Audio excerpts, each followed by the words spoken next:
রাম মন্দিরের নির্মাণ এখনো পর্যন্ত সম্পূর্ণই হয়নি। তার আগেই চোরের উপদ্রব শুরু মন্দির চত্বরে। এলাকাকে সাজিয়ে তুলতে কোনো কার্পণ্য করছেন না কর্তৃপক্ষ, কিন্তু তার মাঝেই মন্দির কর্তৃপক্ষের মাথা ব্যথার কারণ হয়ে দাঁড়িয়েছে বেলাগাম চুরি। এবার প্রায় 50 লক্ষ টাকার জিনিসপত্র চুরি গেল অযোধ্যার ভক্তিপথ এবং রামপথ থেকে। রামপথ, যে পথ ধরে অযোধ্যায় রাম মন্দিরে যেতে হয়, সেই রাস্তা থেকে উধাও হয়ে গিয়েছে বাঁশের কারুকাজ করা লাইট। তাও আবার 2-4টে নয়, প্রায় 4000 লাইট চুরি হয়েছে। পাশাপাশি ভক্তিপথ থেকে চুরি গিয়েছে গোবো প্রজেক্টরও, যার মাধ্যমে আলোর খেলা দেখানো হতো। 50 লক্ষ টাকারও বেশি লাইট ও প্রজেক্ট চুরির জেরে থানায় এফআইআর দায়ের করা হয়েছে। শুরু হয়েছে তদন্ত।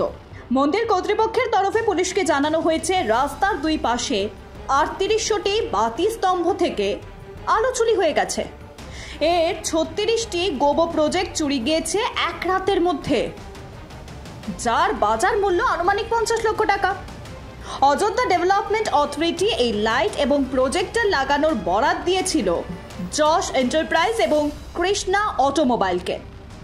এই দুই সংস্থা মিলিতভাবে রামপথে 3600টি বাঁশের কারুকাজ করা লাইট এবং ভক্তিপথে 96টি গোবো প্রজেক্টর লাগিয়েছিল। তবে এভাবে তা চুরি হয়ে যাওয়ায় উদ্বিগ্ন মন্দির কর্তৃপক্ষ। 9 আগস্ট রাম জন্মভূমি পুলিশ স্টেশনে অভিযোগ জানানো হয়।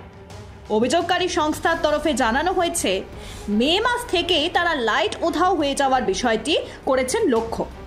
প্রায় 4000 লাইট চুরি হয়ে যাওয়ায় বাধ্য হয়ে পুলিশে অভিযোগ জানান, যদিও এই নিয়ে মন্তব্য করেনি পুলিশ।